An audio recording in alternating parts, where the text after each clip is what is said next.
Olá, sejam todos bem-vindos a mais um episódio do GLCast. Eu sou o Vandré, sou host aqui do GLCast.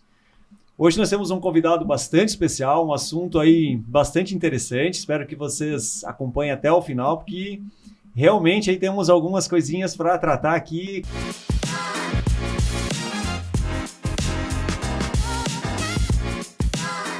Estamos aqui com o nosso convidado de hoje, Fábio, CEO da Delta Têxtil, Delta Equipamentos Têxteis, né? E, Fábio, te agradeço a oportunidade de estar aqui conversando contigo. Sei da tua agenda corrida, mas eu acho que temos um assunto bastante interessante. Já estava conversando um pouquinho aqui nos bastidores sobre a nossa preciosa, maravilhosa indústria têxtil, desafiadora indústria têxtil. Fábio, muito obrigado por ter aceito o nosso convite e seja bem-vindo. Legal, André. Eu que agradeço a oportunidade de estar participando aqui do GLCast e a gente falar um pouco sobre essa nossa indústria têxtil, né? As dificuldades e as oportunidades que a gente tem dentro desse setor para tornar ele cada dia mais produtivo e competitivo também. Legal. Falei desafiadora porque realmente temos muitos desafios. Vocês que trabalham com diversas soluções para a indústria têxtil, acredito que no dia a dia aí vocês percebam quanta oportunidade tem dentro desses desafios, né? Eu acho que essa é a questão, nessa relação. Temos desafios, sim, mas temos grandes oportunidades e melhorias. Fábio, mas antes de a gente tratar assim desses temas, né? Alguns talvez vão ser polêmicos, né? A gente sempre fala aí de descansar, relaxar, precisa descansar a malha. Então, né? Me dirá como é que a malha é tão crucificada muitas vezes, né? Que é um grande problema. Mas, Fábio, vamos falar um pouquinho sobre quem é o Fábio, como que a gente estava falando aqui do bichinho, o têxtil picou o Fábio, falar um pouquinho da Delta, as soluções que a Delta traz hoje, a expertise que a Delta traz aí para a indústria têxtil. Fica à vontade aí, gostaria de ouvir um pouquinho aí sobre a tua história e a história da Delta também. Legal, André. Bom, o Fábio natural de Indaial, mas que mora em Pomerode desde os anos 2000. Minha história no têxtil começou na Karsten, né? Fiz um estágio de automação industrial na Karsten, tive a oportunidade de conhecer todo o processo de beneficiamento, onde que foi que eu digo que o bichinho do têxtil picou, né? Então vi todo aquele mar de oportunidades de processo, de automação aplicada na época e decidi seguir carreira nessa área. Depois da Karsten, segui para uma outra empresa, uma multinacional que já fornecia equipamentos para a indústria têxtil também, basicamente acessórios de rama, sistemas de controle, sensores. Tive umas oportunidades de viajar para a Europa, estudar um pouco também sobre métodos, processos, controles na parte dos processos têxteis. E em 2007, quando essa empresa estava sendo vendida, é o que a gente decidiu lançar carreira solo e decidir empreender aí nesse mundo de oportunidades.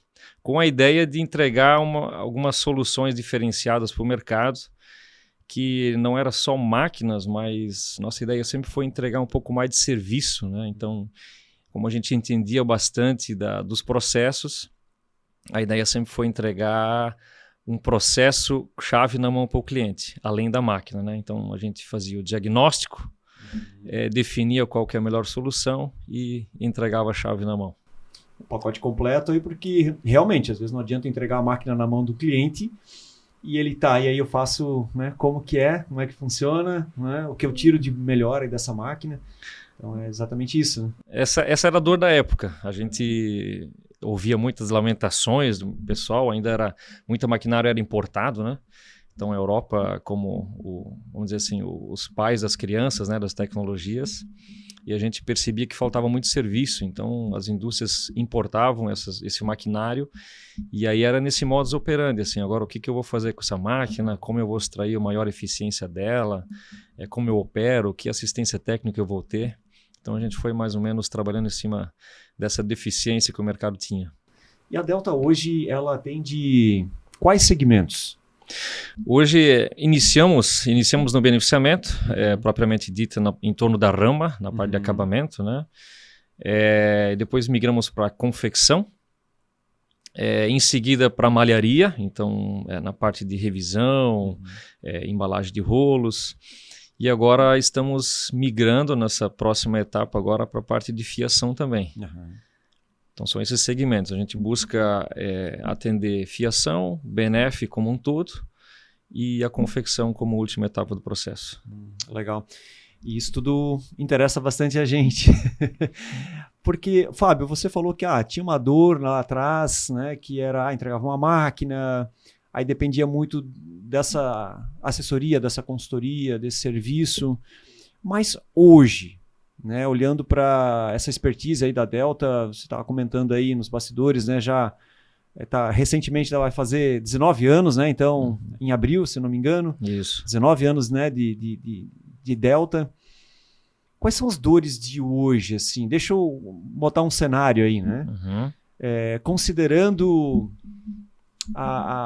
esses desafios, essa evolução, a gente vai falar um pouquinho desse contexto. A indústria têxtil, ela de fato ela já está na indústria 4.0, já com um pezinho na 5.0, mas ou que vocês tenham observado assim, nossa, a gente ainda precisa caminhar um pouco para chegar de fato na 4.0, olhando para a nossa mão de obra. Como é que a Delta enxerga isso hoje, você estando dentro das fábricas e, né, buscando inovações o tempo todo? Que desafio a gente tem aí, que dores a gente tem, né, aí de possibilidades para tirar? Legal. Bom, eu sempre disse que antes da indústria 4.0 vem a gestão 4.0. Então hoje a gente percebe que nas indústrias dificilmente algum projeto de inovação avança se a cabeça gestora não tiver alinhada a essa demanda, né? Verdade. Então, a partir disso existem inúmeras oportunidades. Hoje a gente ainda tem um caminho largo em relação à indústria 4.0, né? Muitas etapas do processo ainda sofrem de não serem monitoradas, não serem acompanhadas. Cada etapa do processo não consegue garantir a sua qualidade ou monitorar a sua qualidade para entregar para a etapa seguinte, né?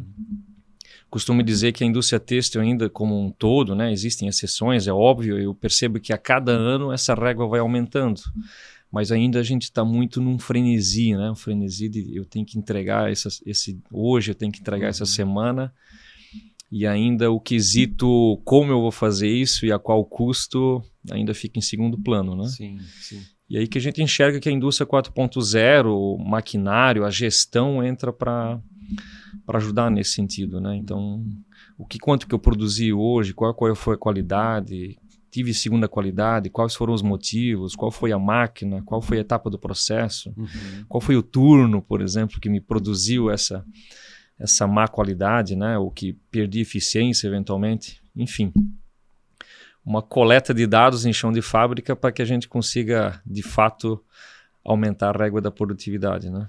Eu acho que é bem por aí, assim, trabalhar com dados, me parece, até onde eu tenho observado também, estou em algumas fábricas, é o caminho mais correto, só que ter dados não basta, você precisa ter clareza, você precisa ter precisão nesses dados, você precisa ter que esses dados sejam de fato precisos, né? Sejam garantidos, porque às vezes você pode estar trabalhando com dados que não são os corretos, e aí você vai para um caminho errado.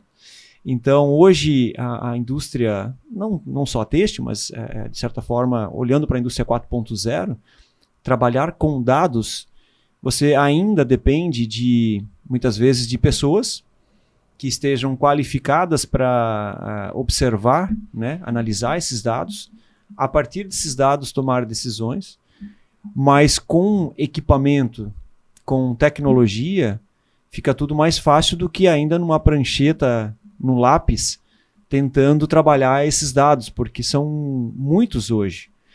E uma coisa que eu tenho observado, Fábio, olhando aí para o chão de fábrica mesmo, mais operacional, quando você tem essas informações que são claras, a regra do jogo é clara, os dados estão corretos, a gestão à vista. Eu tenho observado assim que os operadores eles têm relatado o quanto isso para eles faz diferença, porque eles se sentem mais seguros e em tempo real eles conseguem ver qual é a situação deles, na máquina. Poxa, minha eficiência agora está em 83, eu tenho certeza. Então eles enxergam ali transparência, porque é em tempo real, eles estão vendo a condição deles, e eles conseguem, em cima disso, também ter um outro nível de conversa com o líder, com o gestor daquela fábrica, porque ele também consegue enxergar essas informações. E não no final de um mês, vem alguém falar para ele assim, ó, a tua eficiência não foi boa, precisamos conversar. Ele hoje consegue enxergar isso minuto a minuto. Imagino que vocês, né, nos equipamentos de vocês, trabalhem exatamente algo nesse sentido, né, para que o operador, não só a gestão em si, tenham dados, mas que o operador ali ele consiga, de certa forma, até ser mais autônomo e tomar essas decisões em função das informações que ele tem ali. Acredito que é o que vocês também têm trabalhado nisso, né? Sim, André. A gente chama isso de autogestão, né? Uhum. Você coloca um painel de dados ali na frente do operador, ou você permite que a máquina converse com o ERP, né? Faça uma integração de dados em tempo real com o ERP. Permite, por exemplo, você ter os dados reais de rolo a rolo. Uhum. Né? Você pega aí numa série de rama, por exemplo, né? Onde você monitora comprimento do rolo, a metragem, a largura, peso, gramatura, a quantidade de defeitos, tudo de forma online e imediata. Então isso permite que você, o operador saiba o que está acontecendo, ele sabe onde ele tem que interferir no processo anterior para corrigir um possível desvio, e no final do dia ele sai com essa sensação de, puxa, hoje eu identifiquei um desvio ali na minha segunda hora de trabalho, eu já consegui agir em cima desse desvio e já corrigi o processo. Sim. Né, coisas que até então, ou muitos processos ainda não permitem, é só no final do mês, no final do lote. Então, assim, a automação ela vem para isso, né? Para cada vez mais a gente conseguir monitorar o que a gente está produzindo em tempo real, para que a gente possa interferir o mais rápido possível. Então, assim, é um mix de apoiar o processo e apoiar também o operador, né? Fábio, vem uma pergunta aqui, vamos tentar trabalhá-la juntos aí.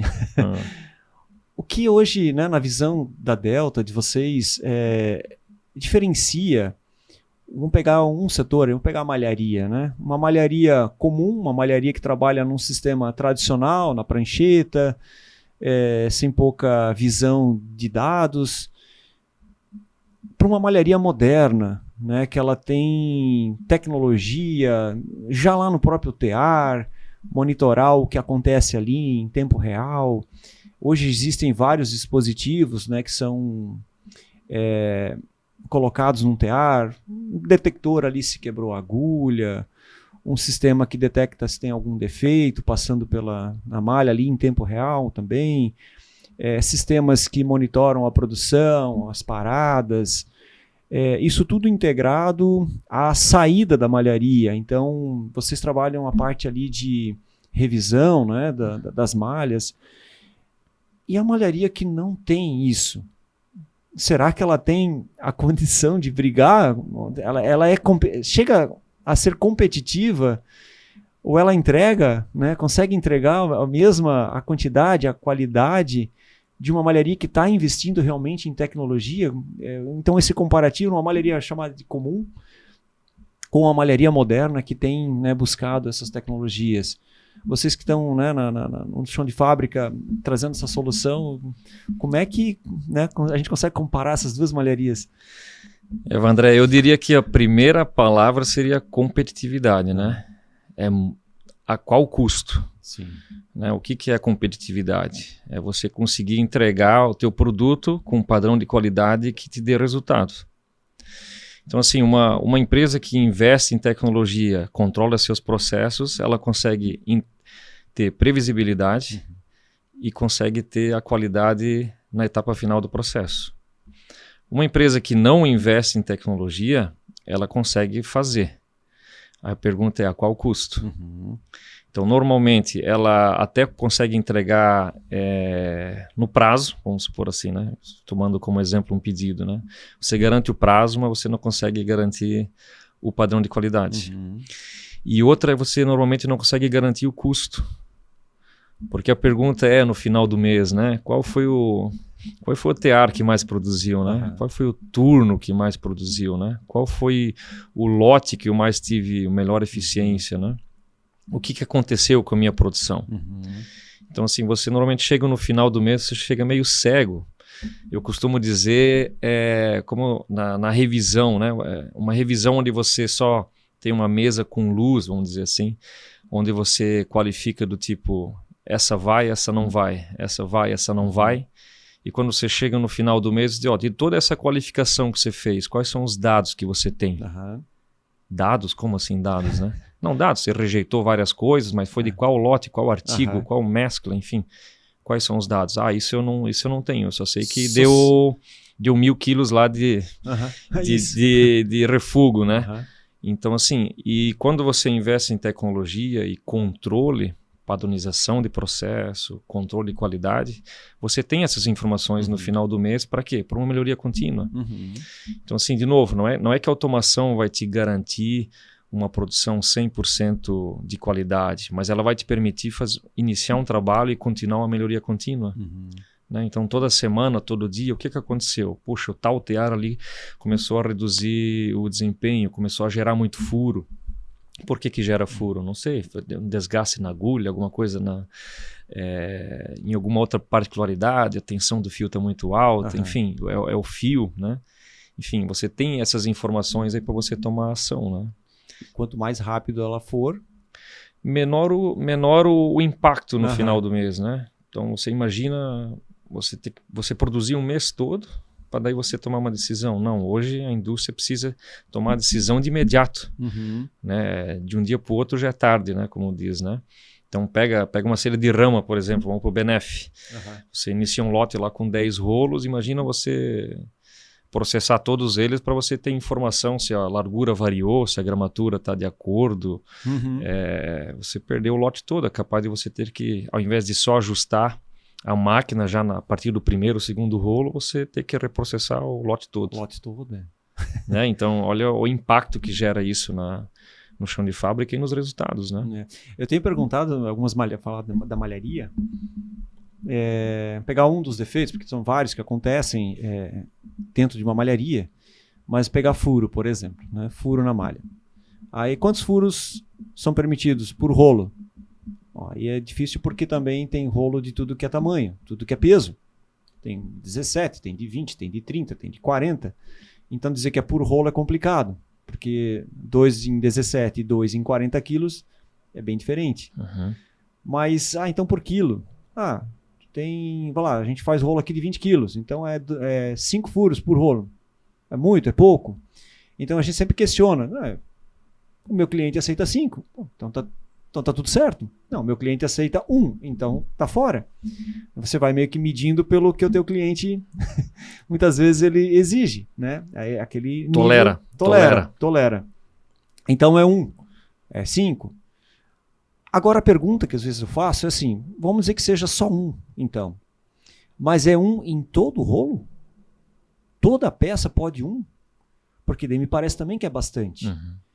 E não é só que é bastante, é sinal que você não tem esse dado, é sinal de que você não tomou nenhuma ação lá no tear para também não ter em todo o rolo.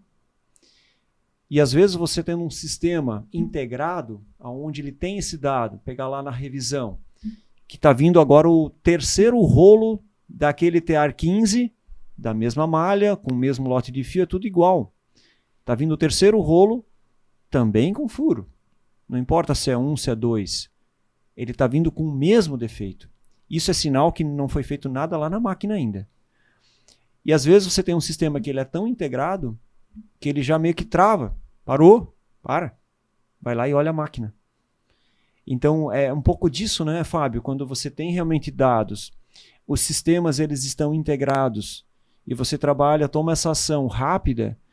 Porque, poxa, é um defeito por rolo, continua dentro da tolerância do cliente, mas eu não preciso me manter nisso. Mas se eu não tenho essa informação, eu não vou ter ação. Então, acho que, né, se puder falar um pouquinho sobre isso também, acho que é bem interessante. De novo, a indústria 4.0, ela só dá resultado quando você consegue criar uma ação, né? Então, ela precisa, a automação, o sistema que você cria em volta de máquinas ou de processos, ele precisa te ajudar a criar uma ação. E o foco sempre é zero, né, Vandré? O foco é zero defeitos.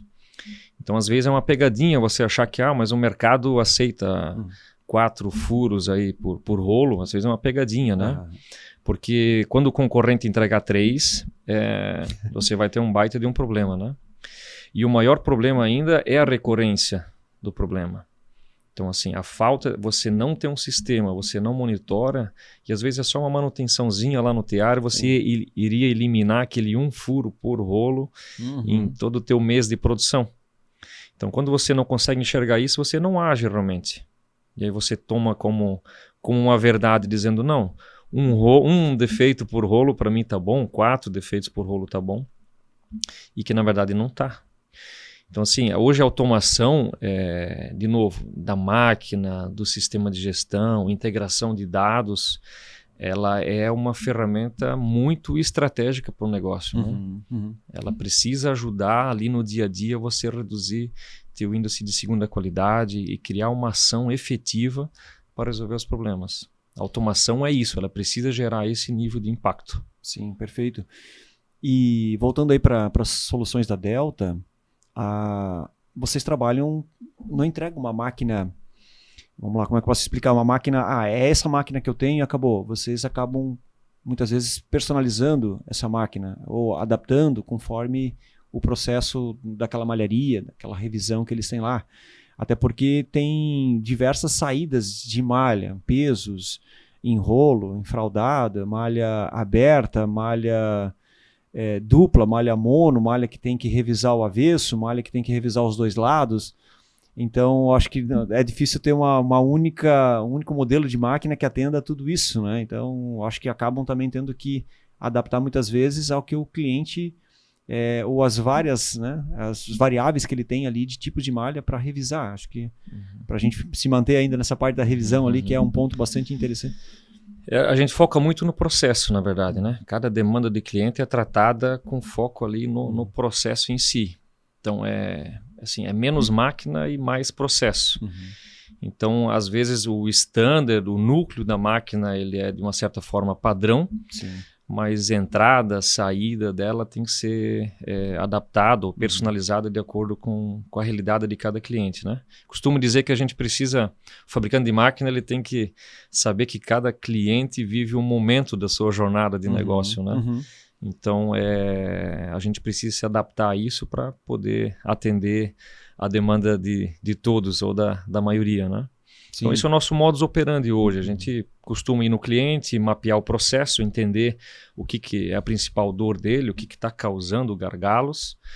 E a gente sugere, então, nossa solução, que às vezes é uma máquina padrão, com algum ajuste para poder ter o máximo de desempenho ali, olhando o processo como um todo, né? Integração de dados. Então, às vezes está o cliente lá medindo largura ainda com uma trena, a gente sugere, poxa, que precisa de uma régua digital para medir a largura online, né? Então precisa de um medidor de metros, precisa de um sistema de inspeção, um software de apontamento de defeitos, mas só isso localmente também não é o suficiente. Poxa, seria interessante integrar isso com o teu RP. Você já tem essas variáveis no RP? Eu tenho todas as variáveis no RP, inclusive tenho um dashboard aqui, mas me faltam as informações reais, ok? A máquina vai, durante o processamento, coletar essas informações reais, a gente faz a integração com o RP e no final o cliente tem lá o dashboard dele, já que ele normalmente já usa, né? Então, isso é o nosso modus operandi hoje no mercado. Tem que... por isso que a gente fala, é uma entrega de uma solução e não simplesmente de um equipamento, né? Exato. O Fábio, hoje, pegar aí tanto na parte de malharia, beneficiamento, vocês, né, olhando, né, os clientes que vocês atendem hoje, quais são os defeitos, assim, o que é mais crítico hoje para acompanhar dentro desse processo? É um barramento, é aquele furinho, é uma contaminação, uma mancha de óleo, é um risco de agulha? Como que vocês hoje, como que a Delta consegue entregar uma assertividade, observando que tem uma infinidade de tipos de malhas, de estruturas, de composições, de cores, e consegue captar, de certa forma, e garantir, poxa, estou pegando certinho ali a metragem ou a quantidade.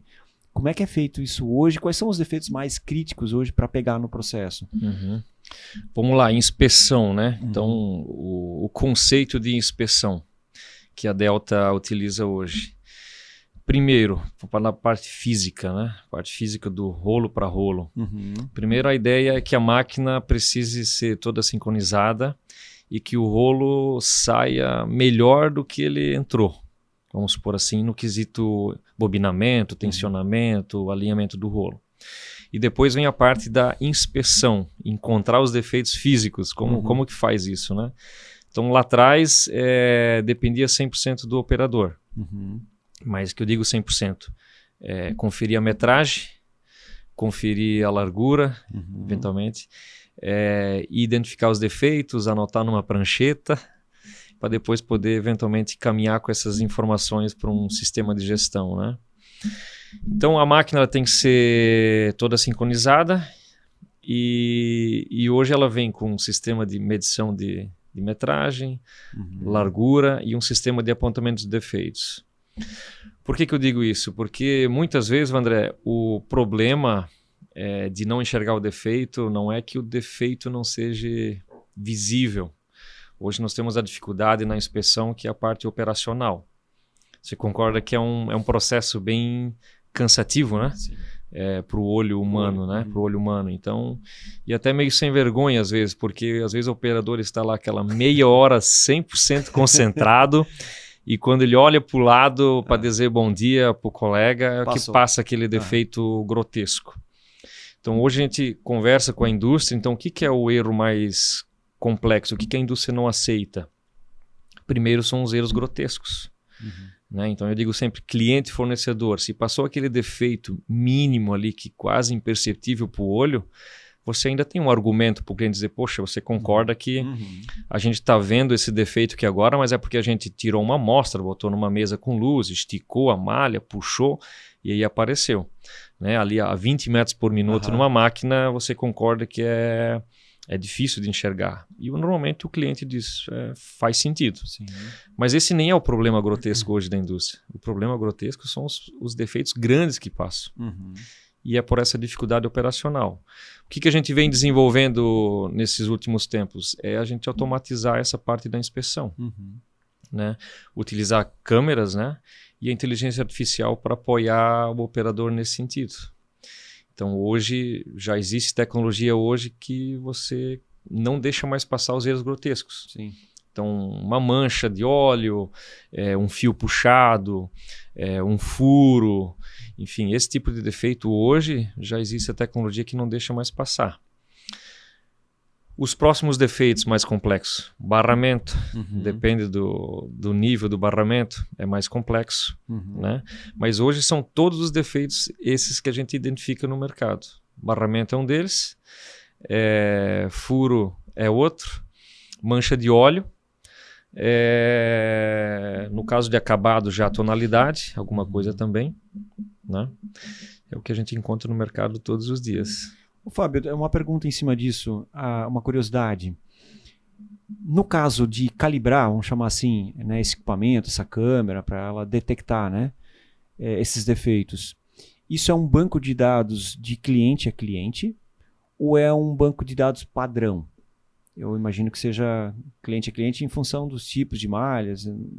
Como é que funciona esse processo? Sim, existe uma necessidade de carregar um banco de dados com o máximo de defeitos ou de variáveis que tem no processo. Né? Então, baseado nisso, depois as comparações é a própria IA que faz. Né? Mas aí a gente tenta carregar o banco de dados com o máximo de realidades que o processo hoje apresenta para a gente. Né? É um banco de dados da Delta ou um banco de dados que vocês vão pegando isso no cliente durante a operação? Hoje a gente pega no cliente. Né? Já existe o banco de dados vai se formando, porque a Delta acaba criando esse banco de dados. mas depois cada cliente existe a necessidade de a gente fazer uma correção, né? Um ajuste de acordo com a realidade que aquele cliente tem, de acordo com o artigo, o tipo de defeito. A gente vai carregando esse banco de dados e a missão da IA é deixar ele cada vez mais inteligente. Né? E ela trabalha muito bem nessa parte. É como uma atualização de software, né? Como é o que a gente tem hoje nos celulares ou qualquer outro software de gestão hoje que vai passando por aprimoramento, né? Vai melhorando a cada mês. Fábio, mudando um pouquinho agora, eu sei que a Delta já está com uma expertise ali em Rama. A pergunta que eu tenho para ti é, a Rama faz milagre? A minha pergunta é no sentido assim, poxa, eu trabalhei por muitos anos desenvolvendo malha dentro da malharia e acompanhando todo o processo, até a aprovação dela lá, em custos, tudo. E eu tenho observado que assim, não basta a malharia fazer assim, vamos rodar bem aqui na malharia, que depois isso acerta lá na frente, né? A gramatura, a largura, se vai dar encolhimento ou não. Isso depois a Rama dá um jeito. Ou o processo do acabamento dá um jeito depois nisso aí. Mas a Rama, ela vai dar um jeito. Eu acho que não é bem assim, né, Fábio? Rama milagrosa, esse seria um sonho, né? A da Delta, ela não sei como é que tá, se ela já faz milagre também, né? O que a gente costuma dizer, né? Que nenhum processo seguinte faz o que o processo anterior deveria ter feito, né?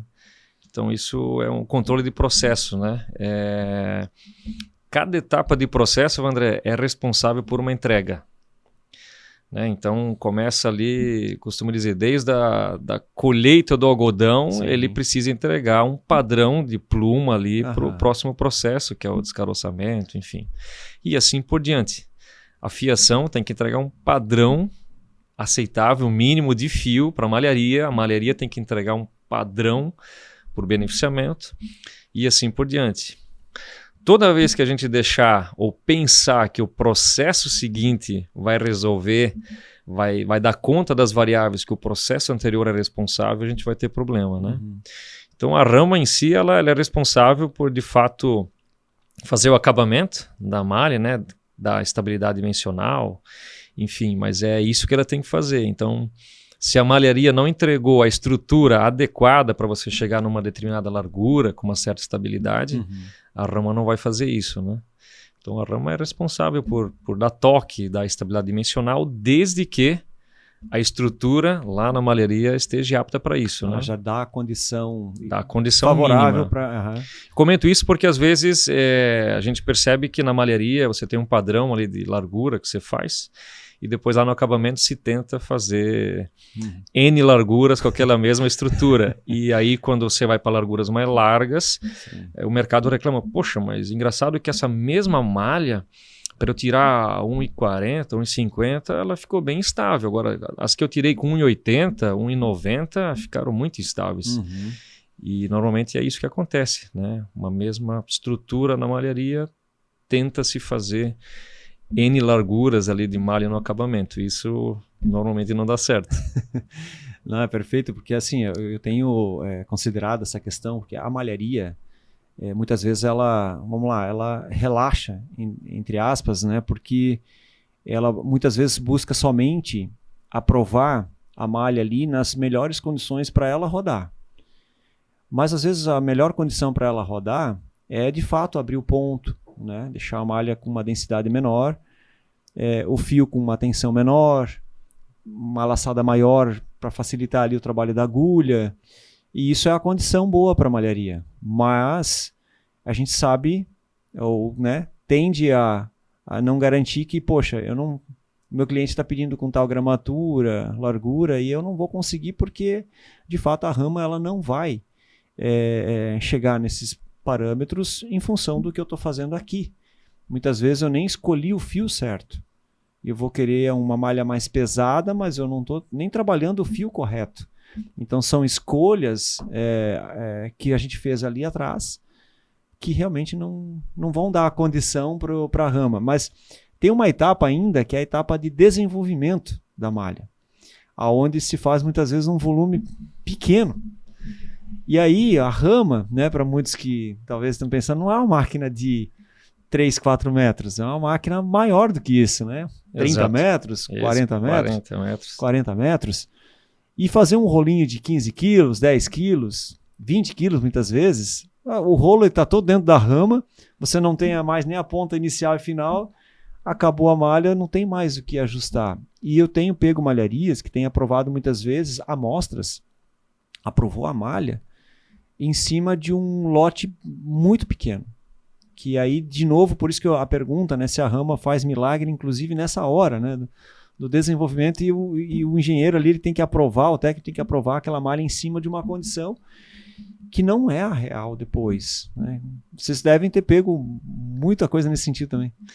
Eu vejo que é a comunicação, viu, André? Então, de novo, né, o que preço, né?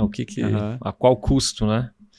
Então eu vejo que o mercado como um todo, os profissionais de cada etapa do processo, eles precisam se conectar mais e entender o que é a variável de um processo e de outro, né? Então, por exemplo, não adianta alguém que desenvolve a malha não levar em consideração essas variáveis do processo de acabamento, por exemplo. Sim. Então, o que é preciso eu fazer na minha etapa para garantir o real, a qualidade no processo seguinte, né?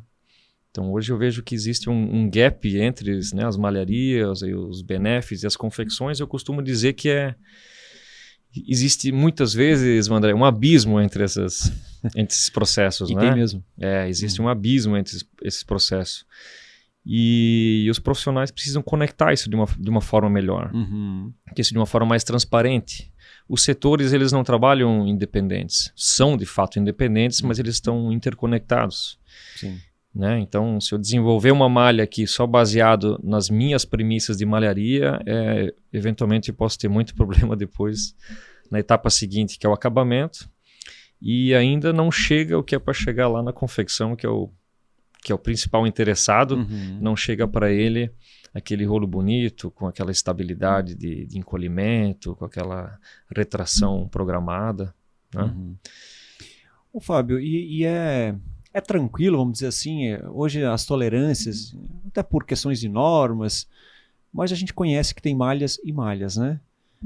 Aqueles 5% na gramatura, 5% no encolhimento, eu vejo que tem muitos assim que estão baseados nesses parâmetros, e poxa, e deu 6, 7, já disse, não, isso aí está fora, mas muitas vezes, até por falta de conhecimento, muitas vezes, de que aquela malha é uma malha um pouco mais sensível nesse sentido, não só a malha, que quando eu digo, eu chamo do conjunto desse projeto, que ali não é só, é uma meia malha, é um piquê, é uma ribana, é um suidine, é um tricô, mas ali por trás desse nome tem uma estrutura, tem uma regulagem, tem um fio, tem uma fibra, uma composição. Então, a meia malha feita de algodão é uma coisa, meia malha feita de poliéster é outra, ou misturas. Então, dizer ou ter como rígido esses até 5%, eu acho que é algo, muitas vezes por falta de conhecimento, você se manter. E às vezes você vai para o mercado e ninguém te atende, porque de fato a condição daquela malha não é até 5. Muitas vezes é até 7. E como que, né? Vocês têm observado isso aí? O cliente diz, não, mas a máquina de vocês não me entrega. Mas é porque realmente ninguém entrega, né? Esse é uma variável interessante, André. Essa variável de encolhimento, né? Eu bato novamente na tecla de o que cada processo tem que fazer para garantir essa variável dentro dos 5%. Hoje, muitas vezes, a gente quer que o acabamento entregue esse encolhimento, mas os processos anteriores não cuidaram cada um dessa etapa. Falando de novo ali da parte da estrutura, da malharia, sim, né? Sim. Então, às vezes, você quer o encolhimento de 5% numa malha de 1,80 ali na saída do acabamento, mas em que a estrutura não está apta para isso. E aí você acaba criando uma tese ou uma visão do tipo, é impossível chegar a 5% nessa malha. Na verdade, não é impossível. A pergunta é o que eu preciso fazer nas etapas anteriores que me dê essa condição. Né? Mas existe também uma outra variável, André, que eu enxergo, a parte da gramatura, encolhimento. Mais a parte da gramatura hoje, na indústria de malha. É uma variável que o pessoal bate muito na tecla por causa que faz parte da composição de custo, né? Do rendimento, né? Do rendimento, né? Mas se você olhar para a parte operacional, a parte prática de produção mesmo, numa confecção, você vai ver que o que menos importa é a gramatura, né? A confecção, ela trabalha toda em área. Em área, né? Então, hoje existe ainda no mercado, e não sei como a gente vai resolver isso, algumas empresas já conseguiram mudar um pouco o seu conceito de trabalho, por exemplo, uma saída de uma rama, monitorar a largura e metragem do rolo. Que, de uma certa forma, ela é mais importante do que aquela gramatura que você já tolera uma variação nela, mas você quer controlar no meio. Tem que ter 200 gramas, ok, então você quer que saia com 200. Mas a ficha técnica ela já aceita 5 mais, 5 menos, mas mesmo assim a gente fica batendo em cima da gramatura e muitas vezes esquecendo da principal variável, das principais variáveis que a confecção deseja, que é a largura e metragem. Então, assim, a gente percebe que o mercado como um todo ele está passando por uma transformação conceitual também, assim, qual que é a variável que mais me impacta, né? E outra coisa, André, que eu enxergo é trabalhar com a realidade, né? Hoje, na indústria têxtil, eu costumo dizer, para a gente chegar no patamar que a gente quer, com padrão de qualidade, tem que ser meio que assim, doa quem doer, né? Doa o processo que for, mas a gente precisa trabalhar com informações reais e para que a gente possa, de fato, chegar na causa raiz do problema e agir em cima dele, né? Hoje eu percebo que muitas vezes ainda algumas definições são muito superficiais, algumas coisas muito no achismo, né? E a gente precisa encontrar a causa raiz real do problema para poder, de fato, elevar um pouco mais a régua aí do padrão do processo. Não, perfeito. Não, é o que eu tenho observado, realmente tem alguns níveis de exigência, de alguns padrões que eu tenho dito, gente, mas quem consegue te entregar isso, e não é só conseguir entregar uma vez, é quem mantém esse padrão, porque às vezes uma sorte, vamos lá, num acaso, conseguiu entregar. E às vezes esse acaso, a própria fábrica ela já nem sabe mais o que ela fez para chegar naquele padrão. E como é que eu repito isso, né? Não tem o processo monitorado, as variáveis. Não tem o processo monitorado. Então, eu não sei como isso aconteceu. Sei que deu. Sim. A gente chegou. Consegue repetir isso? Então, aí talvez é a sorte. Então, se na sorte, talvez eu consiga repetir o que a gente fez a primeira vez. E a sorte, às vezes, não é o melhor caminho, né?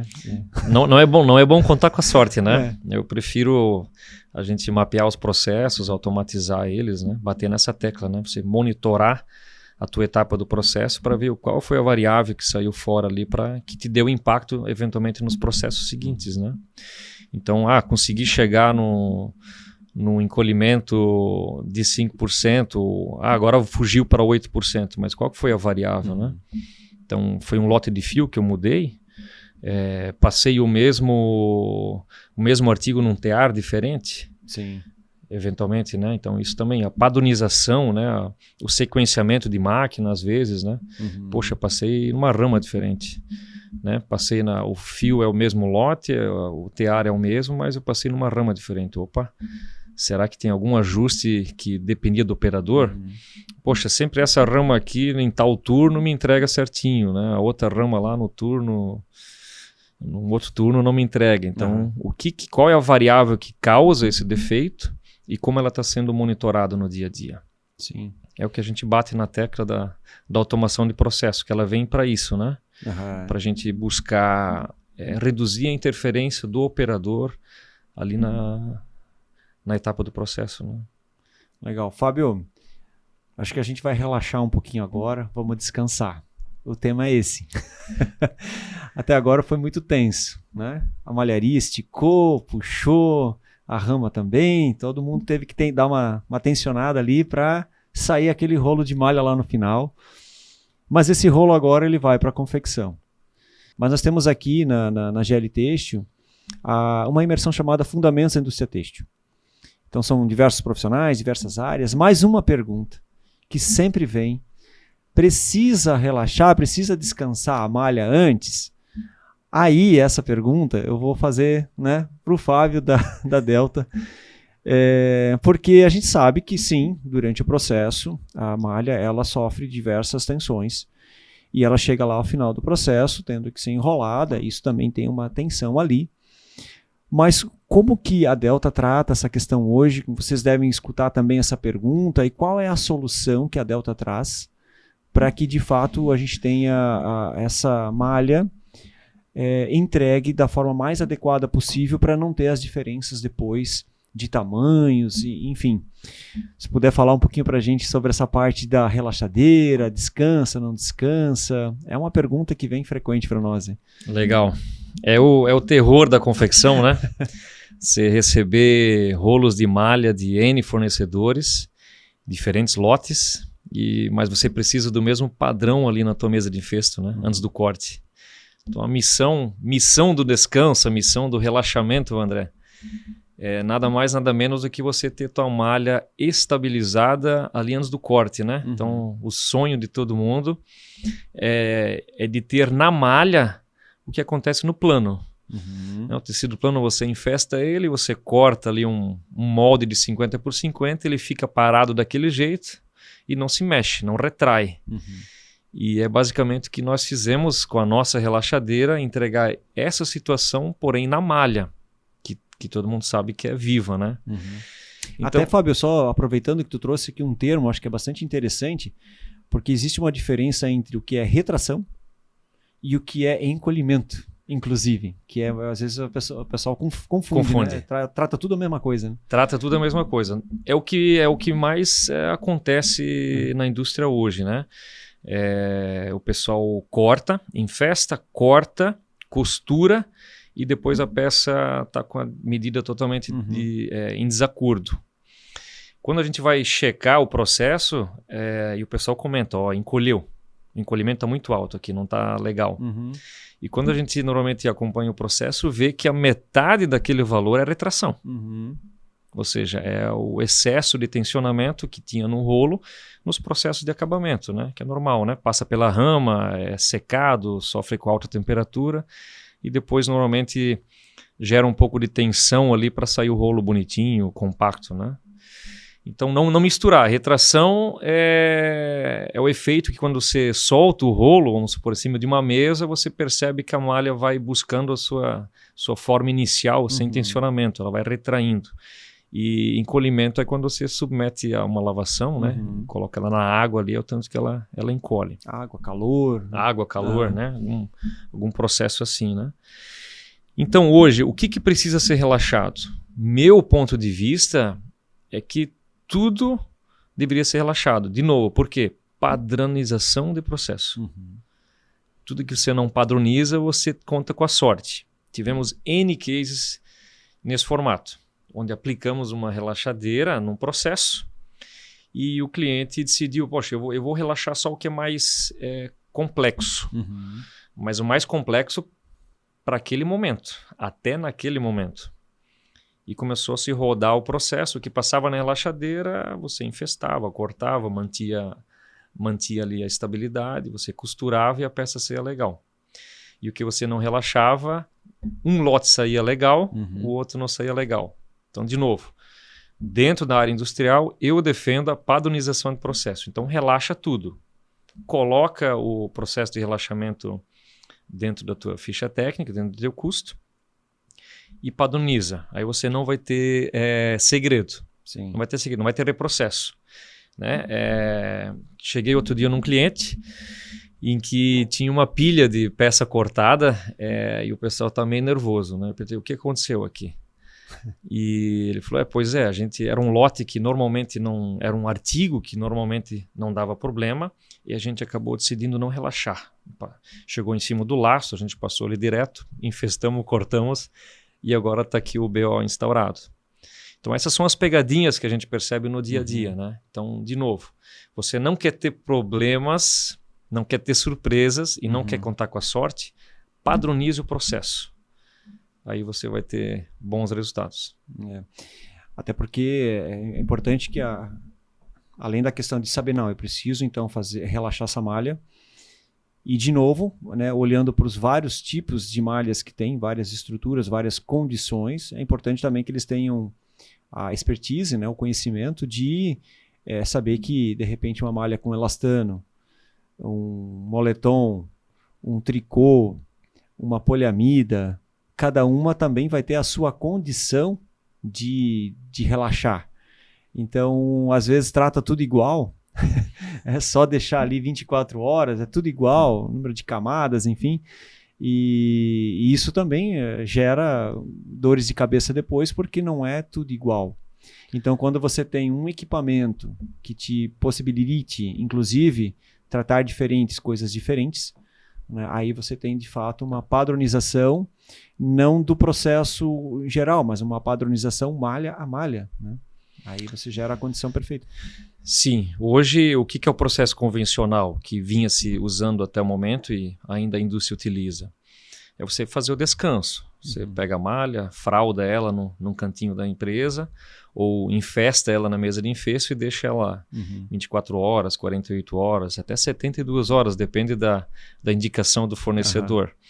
Mas hoje não existe mais indústria que tem 24 horas, isso eu ia falar. 48 ou 72 horas para deixar um material, uma matéria-prima descansando. Não existe tempo, não existe espaço físico para isso.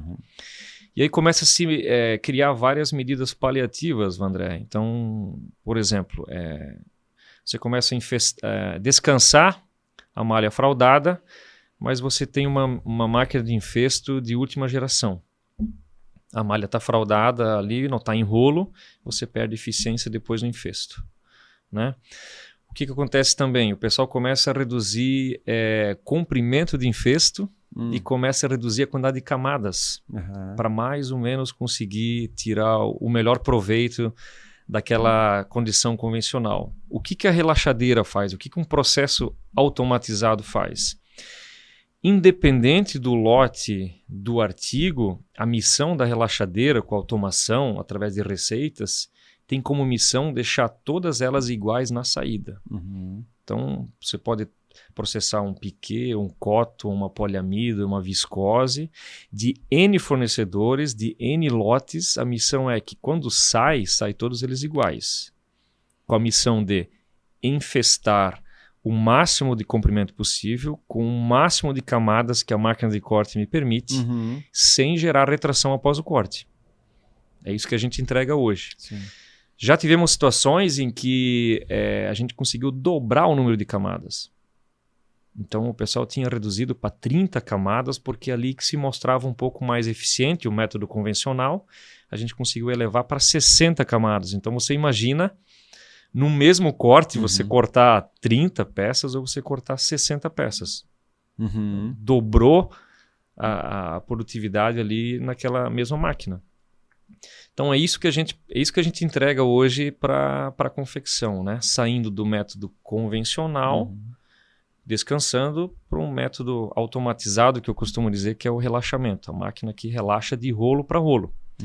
Que esse é um dos grandes diferenciais, né?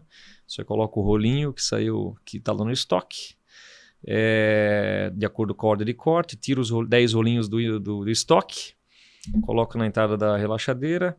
O processo dura em torno de 5 minutos cada rolo. O rolo sai a malha em rolo, alinhada com as informações reais de metragem e largura, que são depois imputadas no RP, que é para ver se de fato o risco ali vai estar de acordo, né? Então, sei lá, a malha era para ter 1,80 de largura, a máquina ficou monitorando a largura de todos os rolos e confirmou, dizendo, olha, houve uma variação nos rolos e a largura mínima ali daqui foi 1,76.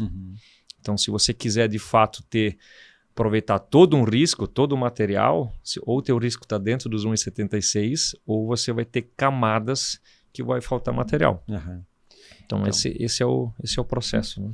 Então, além de fazer já essa preparação, essa adequação da malha, aí de novo, dados que trazem inclusive informações para ele já saber fazer depois o risco dele, né? Exatamente isso. Exatamente isso. Ela chega a controlar alguma coisa de densidade de malha?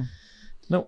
A densidade hoje a gente monitora também peso e, mais uma vez, a gente calcula gramatura e rendimento baseado nas informações reais pós-relaxado. Sim. Mas, de novo, Vandré, o que a indústria de confecção quer num primeiro momento? Saber se eu vou conseguir fabricar a quantidade de peças que tem na ordem de corte. Preciso fazer 1000 peças. A pergunta é, eu tenho área útil para fazer 1000 peças? Então, assim, a gramatura, nesse sentido, ele é uma pegadinha. Né? Sim, deixa até um comentário nessa pegadinha, porque você pode ter o custo quilo e pode ter o custo metro quadrado. Então, às vezes, o custo quilo ele é atrativo, mas o custo metro quadrado não, né? Então, é porque às vezes está medindo de uma forma que, poxa, a confecção ela precisa de área. De área. Né? Só área. Na verdade, todo molde, todo desenvolvimento do vestuário é feito em área. Claro que a gramatura, né, precisa, porque tem o caimento. Isso, com certeza. Né, tem toda a parte estrutural da peça final ali que responde por isso também, né? Toque, transparência, enfim, tudo isso. Mas hoje a gramatura ela já é considerada como uma variação no processo como um todo.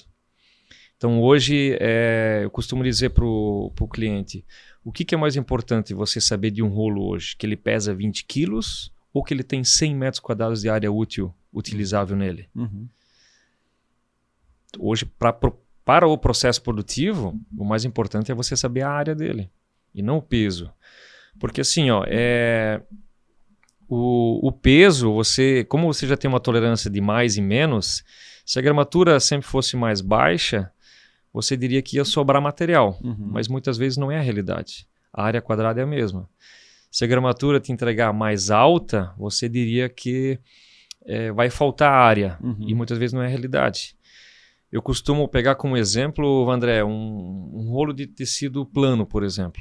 Um rolo de 1 metro de largura por 100 metros de comprimento. Temos 100 metros quadrados. Né? Se eu pedir para você tirar uma amostra dele, tirar a gramatura, você vai tirar a gramatura e você vai dizer, olha, vamos fazer as 100 camisas, porque a gramatura está com 200 gramas. E se eu pegar aquele mesmo rolo e for lá e molhar ele um pouco sem você ver, você vai tirar a gramatura de novo, você vai dizer que está um pouco mais alta e você vai dizer, Fábio, não vamos fazer as 100 camisas, vai dar só 95 camisas. E a gente vai abrir aquele rolo numa mesa e vai mostrar que a área é a mesma. É a mesma. Só variou um pouco o peso. Isso tem a ver também com a umidade antes, durante e depois do processo, né?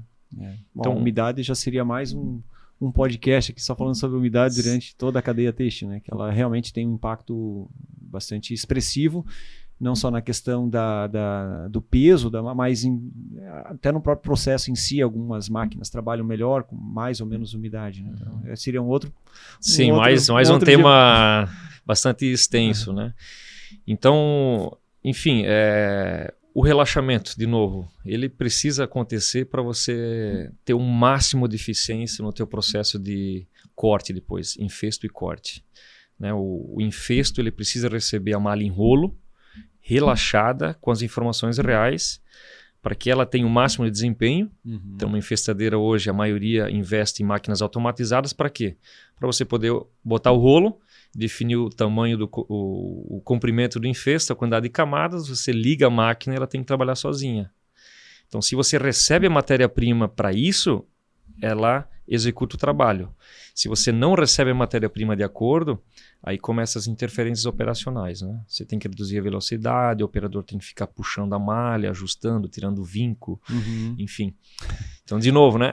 O quanto cada etapa do processo tem de responsabilidade para entregar para o próximo, né? Show. Caso contrário, você vai acumulando responsabilidades para a última etapa e não existe como resolver mais, né? Então, assim, pessoal, né, que está acompanhando aí, então, são escolhas. A gente faz essas escolhas. Mas nessa conversa aqui com o Fábio, deu para entender também a tecnologia. Temos muitas coisas ainda que com certeza virão aí no futuro. Mas já temos muita tecnologia hoje que nos enquadram dentro de uma indústria 4.0, quem sabe já na 5.0, que daí já entra um pouco a parte de humanização, sustentabilidade. Mas olhando para a máquina, a gente já está bem servido, vamos dizer assim, de muitas tecnologias. Mas nós dependemos ainda da cabeça do ser humano para que ele entre de fato com uma gestão 4.0. E quando isso não acontece, não tem tecnologia que resolva, porque ela não vai nem fazer parte do processo. Ela não vai estar ali, ou se ela estiver, talvez não está sendo aproveitada da melhor forma possível. Porque a gente também depende de uma outra situação. Você tem acompanhado também o mercado, a gente tem acompanhado também a dificuldade hoje que é realmente de mão de obra, né, de pessoas que queiram estar ali, né, que talvez o bichinho ainda do têxtil ainda não picou. Espero que, né, o têxtil ele seja cada vez mais atraente, principalmente para os jovens, e que eles enxerguem ali realmente uma oportunidade. E até porque é uma indústria que dificilmente ela vai deixar de existir. Talvez ela vai se moldando, porque até por lei somos obrigados a usar roupa. Exato. Então, atendendo a tudo isso, né, a gente depende também, inclusive, dessa mão de obra para que ela venha para o têxtil, para que ela se abra, né, para essas questões mais tecnológicas, com uma cabeça de gestão 4.0. E como a Delta, né, tantas outras que trazem soluções importantes para a indústria têxtil, isso tudo é um pacote aí que faz realmente a gente entregar no final, envolvendo a confecção, que é um cliente da indústria têxtil, para que ele tenha realmente a malha na melhor condição, para que ele consiga fazer um bom trabalho também. E finalizando aqui o nosso podcast, Fábio, eu gostaria de abrir a palavra para você. Já falamos muitas coisas aqui, mas abrir a palavra para o Fábio, da Delta. Se quiser mandar um recado aí para a equipe, para as indústrias que vocês atendem, ou para o mercado têxtil de forma geral. Dentro disso que nós falamos aqui, de gestão 4.0, indústria 4.0, o que é importante, né, o que impacta de verdade para que a gente tenha processos cada vez melhores, com uma produtividade, equilibrar a produtividade, qualidade. Muitas vezes a qualidade é sempre vista como um custo, algo que vai me tirar a produção, porque agora tem que parar para inspecionar. Então, talvez trazer alguma coisa nesse sentido para o público aí que está nos assistindo. Fica a palavra aberta aí para a gente finalizar esse nosso podcast. Legal, André. Obrigado. Bom, primeiro, agradecer a oportunidade de fazer parte desse movimento têxtil, né? Uhum. Acredito que esse evento que a gente está fazendo aqui agora, esse podcast, essa geração de conteúdo, ela é muito importante para a cadeia como um todo, né? E dizer que a automação, sim, ela é uma estratégia para o negócio, né? Ela não é só uma opção. Eu vejo que ela tem que ser utilizada como uma estratégia, né?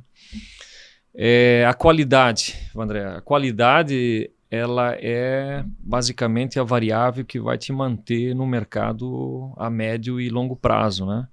Às vezes, se você focar só na produção, só no entregar a qualquer custo, de qualquer jeito, ela pode ser uma solução a curto prazo, mas o que vai de fato manter o teu negócio têxtil no mercado a médio e longo prazo é a qualidade. Então, produtividade sim, fazer mais com menos ou fazer mais com o mesmo, mas sempre visando um alto padrão de qualidade. Outro recado que eu gostaria de passar também para a indústria têxtil é não se intimidem com projetos, né? Hoje, muitas vezes, a gente não avança com projetos porque a gente olha só para o volume de investimento e muitas vezes é mais importante a gente olhar para o retorno que vai ter esse investimento, né? Passar pelo processo de fazer o projeto, apresentar as variáveis, apresentar um ROI, um payback, para lá no final aí tomar a decisão que se faz sentido ou não faz sentido. Hoje eu vejo a indústria, de certa forma, ela se fecha já na primeira etapa do processo, que é, às vezes, na abordagem, na apresentação de uma ideia, na apresentação de uma solução, né? E a gente, às vezes, que está do outro lado, percebe, nossa, essa solução que a gente está vendo aqui, já aplicada numa outra empresa, numa outra situação muito parecida, gerou um impacto enorme. E nessa outra determinada empresa, a gente não consegue avançar porque, às vezes, a gestão 4.0 não chegou no momento ainda da gestão 4.0. Então, assim, é um recado macro, né? Que façam projetos, busquem soluções no mercado, deixa eu fazer um projeto, deixa eu apresentar um ROI, para no final aí tomar a decisão. Faz sentido nesse momento, não faz sentido? E aí seguir em frente. Legal. Então, seria uma uma gestão, de certa forma, mais ativa, porque eu enxergo um pouquinho disso, assim, muitas empresas são mais ativas, o monitoramento mais ativo, a qualidade mais ativa, do que um processo reativo. Muitos estão no reativo. Se acontecer o problema, aí a gente vai ver. Mas aí espera acontecer de fato, aí a que a gente falou antes, está contando com a sorte, quando na verdade você pode ser mais ativo, você pode estar à frente, né? Já tornando aquele processo mais garantido sem precisar contar com a sorte e ser reativo, que muitas vezes pode ser tarde, né? O teu concorrente ele já está lá na frente e você ainda está reagindo a algumas coisas que já vamos dizer assim, é algo que já se conhece. Né? De acordo, André, de acordo. Eu digo assim, assumam protagonismo, né? Assumam o protagonismo e estejam um passo à frente da demanda, que é o que de fato vai fazer os negócios prosperarem, né? Se você conseguir fazer com que as suas ações estejam um passo à frente, ou seja, antes que elas se tornem muito óbvias para o mercado como um todo, você sempre vai estar um passinho à frente, né? Legal. Costumo dizer que quando a maioria do pessoal só faz as coisas quando elas se tornam muito óbvias, né? Sim. Mas aí você já está só correndo atrás, você não está um passo à frente. Só no reativo. Exato. Fábio, quero te agradecer em nome da GL, né, a tua presença aqui. A gente trouxe um tema aí um pouco polêmico. A questão do relaxar sempre é um assunto bastante impactante. Mas a gente trouxe assuntos interessantes aqui, conhecer um pouquinho mais do Fábio, da Delta, as soluções que vocês trazem hoje, que são importantes para a indústria têxtil. Então, quero te agradecer mais uma vez a oportunidade de estar conversando contigo, né, o teu tempo aí disponível para nos atender e trazer toda a expertise do Fábio e da Delta. Então, te agradeço aí, de fato, a tua presença aí. Te agradeço também, Vandré, em especial, e a GL Têxtil também pela oportunidade. E mais uma vez, contem com a equipe Delta para qualquer necessidade aí que o mercado tenha. Legal. Vocês que nos acompanharam até aqui, que estão assistindo esse podcast, se gostaram, né, compartilhe aí com os amigos de vocês, com as equipes de vocês. Agradeço aí a participação de todos. Fábio, mais uma vez, muito obrigado. Obrigado. E até um próximo episódio.